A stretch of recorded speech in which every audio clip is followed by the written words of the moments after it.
Hey everyone, welcome to Inner Peace, Better Health, where we explore how cultivating calm within ourselves can transform every aspect of our lives. I'm your host Eric, and today we have a fascinating guest, Dr. Daniel Zeiss, a pioneer in personal growth and psychotherapy. Dr. Daniel is the founder of Peak Growth Center and a master of guiding high achievers from stress and burnout to purpose and fulfillment.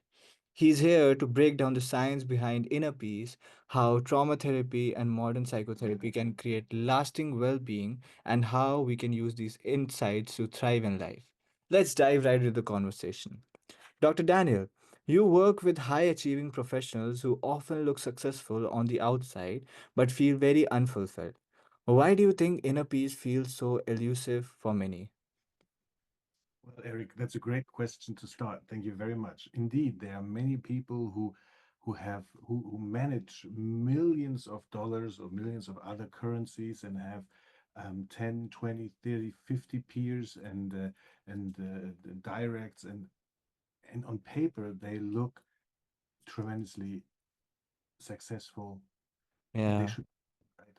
But some of them, and many of them actually, are not happy because what they achieved or the position they are in today is not necessarily a result of fulfilling, building a career, but sometimes running away from something. So the motivation of building this beautiful, successful career, to have this beautiful resume, is most of the times to not fall into a trap, to not be fearful of losing money, of not yeah, having enough, of the fear of not having enough. So the motivation to build something like this is not like a towards motivation, but more running away motivation. But you have to be yeah, brutally honest with yourself because you can very, very easily mix those things up. Or I'm running away from fear, but I want to achieve success. So it's a wanting a towards movement. It's actually not.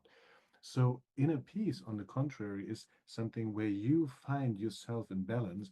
And when I first saw the name of the show, I said, "Wow, that's so wonderful," because that is basically yeah, the out of a balance you create, and out of that balance you create is a towards movement, and which inhibits burnout, which inhibits depression, which helps you stay focused on your goals.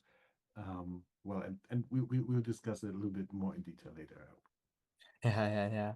So, how does this disconnect between external success and inner well being impact their mental health? Yes, so if you have been running away from something, for example, the fear of not having enough for a long time, then this acute stress changes into long-term stress. And there Yeah, are some changes in the body as well. We go from the adrenaline-based system to a cortisol-based system, which is made yeah, for long-term stress, like if we have a drought for longer term, so that our body is prepared. But if that goes on for years, then the body eventually burns out because it's too much stress. Okay, and now what we do in the coaching process, using all the knowledge we have from trauma therapy, from psychotherapy, we try to understand the fears, the motivators people run away from. Well, and it's yeah, actually a complicated process of acknowledging this. Okay, so when you are successful and you have 10 million of budget and you have 50 directs you are managing, and then to admitting, well, actually, I'm running away from. My daddy said one day you won't achieve yeah, anything. So away from not feeling this, and to acknowledge this, that's the first step. But when we found this first yeah, step, yeah, we use all this beautiful knowledge and tools we accumulated in psychotherapy and in trauma therapy to change your perspective of the past, so that you do not no longer have to run away from. And then with this not longer running away from, you get into a sort of balance. yeah. It's amazing how success can sometimes mask deeper struggles. What's one common barrier is like, I mean, what do you think about one that, I'm sorry, what do you think about one common barrier you see people facing when they're trying to find peace? try to many times, because that's what we learned as a child. We learned to touch something hot, the hot stove, Yeah. and we pull the hand away. Yeah. So that if we have pain, we need some outside action to get rid of the pain. So many people try to find their fulfillment in the outside world. So it's a bigger car, a bigger house, Yeah. perhaps a second partner, which is not most legal in most places. But anyway, so they're trying to look for outside factors because that's what we have been trained to. But Yeah. actually, the whole true change, or the secret for inner peace, lives inside of you. So if you acknowledge that there is an issue, a challenge you want to address, and then you switch your focus and say, okay, I'm not trying to fix something in the outside, but I'm trying to look inside and see what is keeping me out of balance. Then many of the times you really quickly find that this out of balance has something to do with, I don't want to feel this. I don't want to There's resistance. I don't want to know this. I don't want to face that inner demon that I have. And Yeah. then obviously with that resistance, you're out of balance. And inner peace is further away. Yeah. Yeah. So I have heard that you have integrated human therapy into your approach. So how does unhealed trauma interfere with achieving inner peace? That's a beautiful question, Eric, because it goes directly to the Yeah. mechanism looking at. So, as I said, if we have an imbalance, inner peace is further away. We all heard about mindfulness, okay? Be Yeah. mindful to your surrounding. Practice mindfulness. What mindfulness actually does is it brings you awareness, it brings you attention to the present moment. So Mm.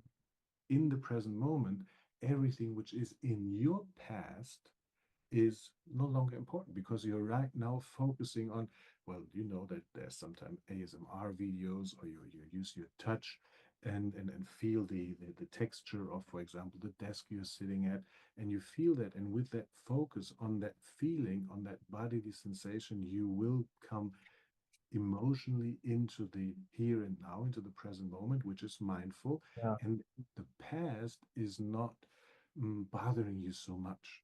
But in the past, that's actually where all the traumas are stored. So when we go back and think about fifth grade, that math teacher that didn't want to give me better grade, and then we talk about something which is like, usually people think about trauma like in car Yeah. accident or war or something, but basically the mechanism how the brain stores trauma doesn't really need that car accident. It's okay if mommy just ignored you in a crucial moment in your development. Then again, this moment is stored in a traumatic way in your brain, and you will have sort of intrusions or flashbacks when this moment gets triggered. So what we do is we understand now that in our past, we have certain moments which are stored in our brain in a way that feels really uneasy, traumatic. And with the trauma therapy, we can change, we can resolve those memories. Yeah. We come more to the present moment. And when we are more in the present moment, then the mindfulness kicks in, and that is what brings us inner peace.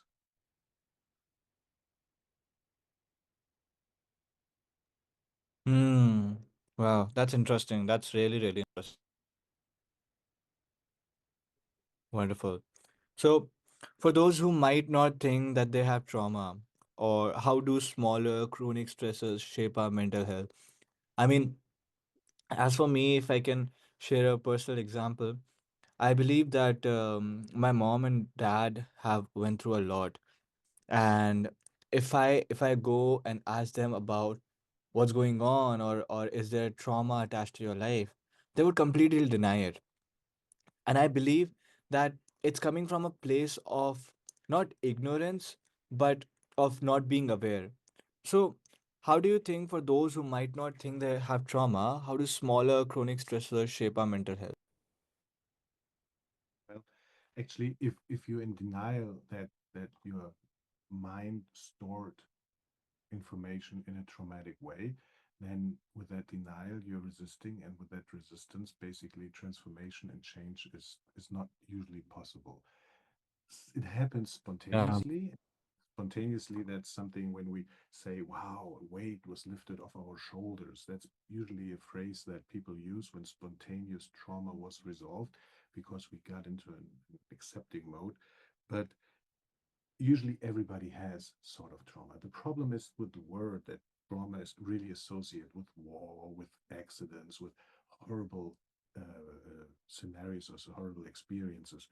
And that is true. In those moments, the brain stores information in a non-integrative way, and that is an issue. But it doesn't need to be such a big moment. As I said, if you want to show your mommy a drawing you did when you were 3 and she Yeah. was cooking and was a little bit stressed and she told you, no, not yet, and you had in that moment a real deep need for that emotional connection and you didn't get that, then it is already possible because your brain was already still forming in that moment. Yeah, you were 3 years old, so that the brain stored this moment that you had in a traumatic way, and with that you still have that memory inside of you. It doesn't exist anywhere else. Your mom might not remember, and perhaps your sister or your brother were in the same room, and for them it was not traumatic, but it was traumatic for you. And that still, you still carry that on 10, 20, 30 years. And when Yeah. there's Yeah. a somebody might reject what you've done in the workplace, you come back and say, huh, yeah, I might not want to present that, just because the subconscious remembers that moment in the kitchen with the drawing. And so if you deny that this happens, there is no shame in having that. Everybody has that. If you Yeah. do part of how the brain stores it, obviously you can't change it. But if you accept and say, hey, I want to have better success. I want to be very effective. I don't want to have limitations or not as many. Well, then you open yourself up and say, okay, here's a thing. I can work on that. Yes, you can. You can resolve trauma. You can process trauma.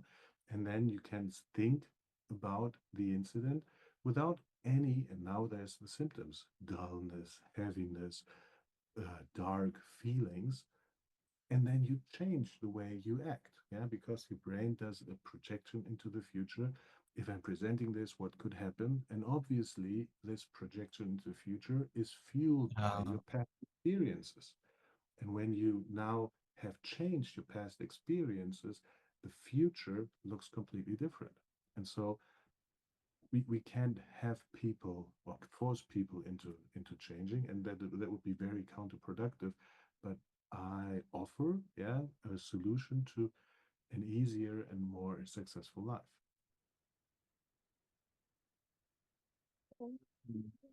Wow. Wow. So, for listeners wondering if inner peace is possible for them, what would you say to encourage them? When you feel a blockage, something you don't want to do, something heavy, and you notice that, therefore I'm going to avoid this, or sometimes I'm going to prove people wrong. If I have these two basically reactions, then it is very probable that there's something in your past that you haven't faced so far. You can face it on your own. There are a lot of self-help books out there. Uh, at the beginning, I wouldn't recommend that because there can be certain incidents when you do it on your own. Better you go to a psychotherapist, to a coach who can show you the path of facing this and then resolve it. Yeah. Yeah. And what's the smallest, simplest step that they can take to start their journey today? It's a very good question, Eric. So when you feel this heaviness, like a lump in your throat or weight on your shoulders, don't try to run away. Just accept that it's there, acknowledge that it's there. Yeah, And you are when that right. when that's acknowledged, then you can perhaps automatically think of why it's there, what happened in the past. Hmm. Don't resist it. Okay? Yeah. Just start to accept it that this is part of what your past held for Yeah. you, and Yeah. then think about what you want to do in the future. And if you want to work on those things, please contact me or contact one of my colleagues, Yeah. and then see what we can do for you. Yeah. Wow. That's such an empowering message. Inner peace does not have to be complicated. Wow. Just It's not. intentional. Yes. It's a Yeah. little work perhaps if you are really stressed out, but it's a beautiful state. You can live your life in. Yeah. Well, thank you so much, Dr. Daniel. Thank you for such an eye opening conversation. Your insights are a reminder that inner peace isn't just a dream, it's a skill we can cultivate with the right tools and mindset. Wow. And to all our listeners, what's one small step you can take today toward creating your own inner peace? Share this episode with someone who needs it and subscribe to Inner Peace and Better Health for more inspiring conversation. Remember, peace begins within and it leads to a healthier, happier you. Until next time, take care and stay mindful.